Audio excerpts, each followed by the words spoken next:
So అంటే Esther మీ మాటలు విన్నప్పుడు కానీ అంటే ప్రీవియస్గా కొన్ని వీడియోస్ నేను పర్సనల్గా చూసినప్పుడు ఏంటి ఎస్తర్ ఏంటి ఒక ఫిలాసఫీ చెప్తోంది మాటల్లో చాలా ఎక్కువ అంటే చాలా వరకు అవి నిజమే కనెక్ట్ అవుతాయి రియల్ లైఫ్లో ప్రతి ఒక్కరికి కూడా వర్డ్స్ అనేవి కనెక్ట్ అవుతాయి అంటే ఇంత నాలెడ్జ్ ఎలా వచ్చింది జనరల్గా ఒక విషయం గురించి మాట్లాడాలంటే ఎవరు కొన్ని మాటలు మాట్లాడరా ఎందుకులే నాకేం అవసరం చెప్పరు మాట్లాడరు దాని గురించి బట్ మీరేం మాట్లాడతారో ఎగ్జాక్ట్గా అవన్నీ కూడా నిజాలే ట్రూత్ ఆ ట్రూత్ చెప్పే ధైర్యం అనేది చాలా మందికి ఉండదు సో ఎస్తర్కి అయితే చాలా ఉంది అనిపిస్తోంది అంటే ఎలా వచ్చింది మీకు ఇదంతా అంటే ఈ నాలెడ్జ్ ఎలా వచ్చింది అని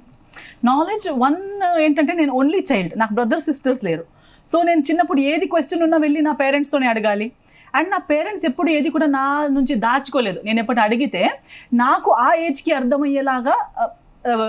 ఏమంటారు ఒక విస్తారంగా ఎక్స్ప్లెయిన్ చేసేవారు లేదా దానికి రిలేటెడ్ బుక్స్ ఇచ్చేవాళ్ళు నేను కూర్చొని చదివేదాన్ని సో చిన్నప్పటి నుంచి నా క్వశ్చన్స్కి ఆన్సర్స్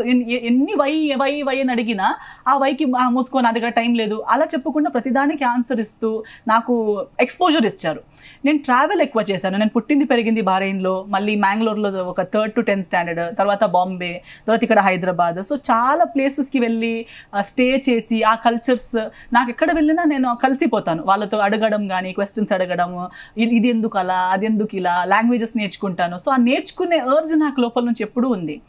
మళ్ళీ నా డ్యాన్స్ మ్యూజిక్ ఇవన్నీ నేర్చుకునేటప్పుడు కూడా నా బ్యాచ్లో అందరూ నా ఏజ్ గ్రూప్ వాళ్ళే ఉండేవాళ్ళు కాదు సో నా ఏజ్ చాలా చిన్న 3rd స్టాండర్డ్ 4th స్టాండర్డ్ ఉన్నప్పుడు నా క్లాస్మేట్స్ అందరూ సీనియర్ డాక్టర్ స్టడీస్ చేసేవాళ్ళు వాళ్ళ దగ్గర నేను కలిసి నేను నేర్చుకునేదాన్ని సో నా సర్కిల్ ఎప్పుడు నా ఏజ్ గ్రూప్ కాకుండా నాకిన్న కొంచెం ఓల్డర్ ఏజ్ గ్రూప్తోనే ఎక్కువ కలిపిపోవడం వల్ల అయి ఉండొచ్చు అండ్ నాకు కూడా పర్సనలీ ఐఎమ్ ఆల్వేస్ ఒపీనియేటెడ్ నాకు ఏదో ప్రతి థింగ్ మీద నా ఒక ఒపీనియన్ అనేది ఉంటుంది అది కూడా ఎందుకు అయి ఉండొచ్చు అంటే ఏదో ఒకటి చూస్తే నా ఫాదర్కి లేదా నా మదర్కి ఇద్దరికి ఒక ఏంటంటే ఇది ఉంది కదా ఇది నీకేమనిపిస్తుంది సో నేనేదో ఒకటి చెప్పాలి నాకు ఇది కరెక్ట్ అనిపించట్లేదు అది ఎస్ ఆర్ నో చెప్పడానికి నా ఒపీనియన్ ఏదైనా నాకు ఫుడ్ పెట్టాలంటే కూడా నీకు ఇది కావాలా వద్దా అంటే ఏది కూడా నా మీద ఫోర్స్ఫుల్గా వేయకుండా నాకు ఒక ఒపీనియన్ డెవలప్ అయ్యేలాగా నాకు చిన్నప్పటి నుంచి ఆ పెంపకంలోనే అది ఉండడం వల్ల ఒకటి అండ్ నేను కూడా నాకు పొలిటికల్ సైన్స్ నేర్చుకోవాలని ఉండే నేను ఐఏఎస్ ఆఫీసర్ అవ్వాలని ఉండే so MA in political science చేశాను సో ఎప్పుడు కూడా ఏది ఒకటి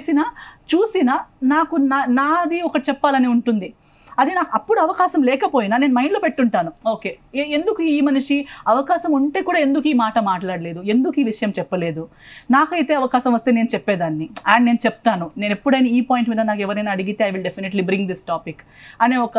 అర్జ్ నాకు ఉంటుంది because if discussing a point openly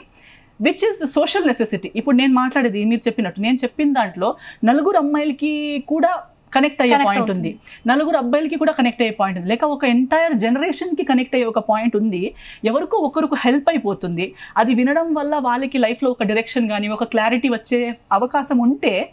what better thing మన లైఫ్లో నేను చెప్పినట్టు మనం పుట్టింది ఎందుకు మనం లైఫ్ బ్రతుకుతూ ఇంకో నలుగురికి హెల్ప్ అయ్యేలా బ్రతకాలి one of the source is this మన సొసైటీలో కానీ ఒక టాపిక్ని డిస్కస్ చేయాలి ఒక సబ్జెక్ట్ ఓపెన్ అవ్వాలి ఒక థింకింగ్ ఓపెన్ అవ్వాలి మైండ్స్ కొంచెం బ్రాడ్ అవ్వాలి అలా అవ్వడం వల్ల ఎంతో సొసైటీలో జరిగే తప్పు థింగ్స్ మన పర్సనల్ లైఫ్లో అయి ఉండొచ్చు ప్రొఫెషనలీ పొలిటికలీ ఏ సిచ్యువేషన్లో అయినా ఒక తప్పు జరుగుతుంటే ఇలా చెయ్యొచ్చు అని ఎక్కడో ఎవరు చూసి ఉంటే విని ఉంటే అది వాళ్ళకి పనికి రావచ్చు సో ఇలాంటి సబ్జెక్ట్స్ ఓపెన్గా డిస్కస్ అవ్వాలి అని అనిపిస్తుంది కాబట్టి నేను ఎప్పుడు కూడా నా పర్సనల్ సేఫ్టీ బెనిఫిట్స్ అవన్నీ చూడకుండా కూడా మాట్లాడతాను ఎస్ ఇందాక మీరు మాట్లాడుతూ అంటే డ్రింక్ చేయడం పర్సనల్ చాయిస్ అన్నారు సో మీరు తీసుకుంటారా యూజువల్గా నేను ఒకేజనలీ సమ్ టైమ్స్ నేను ఆల్రెడీ చెప్పినట్టు కల్చర్లో ఉంటుంది ఇప్పుడు కొన్ని ప్లేసెస్ ఇప్పుడు గోవాలో మ్యాంగ్లూర్లో నా కల్చర్లో కూడా వైన్ అనేది is not an alcohol it is not considered alcohol అది అంత యాక్చువల్లీ అంత ఓల్డ్ అంత స్ట్రాంగ్ ఆల్కహాల్ కూడా ఉండదు అది గ్రేప్ వైన్ ప్రేయర్స్ లో కూడా తీసుకునే కొందరు ఉన్నారు మన దీంట్లో లేదు కొన్ని చర్చెస్ అలా ఉంది బట్ అది ఫర్మెంటెడ్ అయి ఉంటుంది అంతేగాని దానికి అడిషనల్ ఆల్కహాల్ వేసి అలాంటి ఆల్కహాల్ రేంజ్లో ఉండదు అది సో అలా ఉన్నప్పుడు వాళ్ళు ఆఫర్ చేస్తారు అండ్ గోవాలో ఎస్పెషల్లీ కల్చర్లో ఎలా ఉందంటే ఇప్పుడు మీకు మన ఇంటికి డిన్నర్కి పిలిచారంటే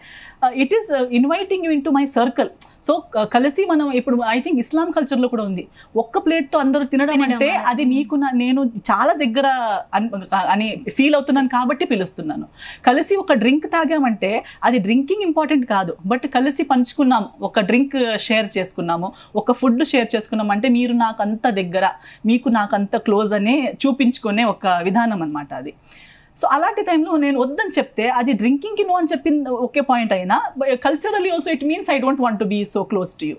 So understanding the importance of the situation, I am an occasional, I do take alcohol or I do take whatever is offered to me. Sometimes కొన్ని ప్లేసెస్కి వెళ్తే కాక్టైల్ ఏదో ఒకటి ఇస్తారు which I'm not really comfortable, కానీ I know that అది తీసుకోకపోతే వాళ్ళు హర్ట్ అయిపోతారు. సో నేను తీసుకొని కూర్చుని ఉంటాను, అది ఎప్పటికి పార్టీ ఎండ్ ఎవరికి నా చేతిలోనే ఉంటుంది. వాళ్ళు చూస్తుంటారు ఇది తాగుతుందా, ఇంకోసారి తీసుకుందా, కొందరు వచ్చి అడుగుతారు మళ్ళీ ఒకసారి తీసుకున్నారా అంటే అంటారు, ఎస్ కూడా కాదు. But yes, I understand the gravity of the situation and I manage. But personally, do I enjoy drinking? No.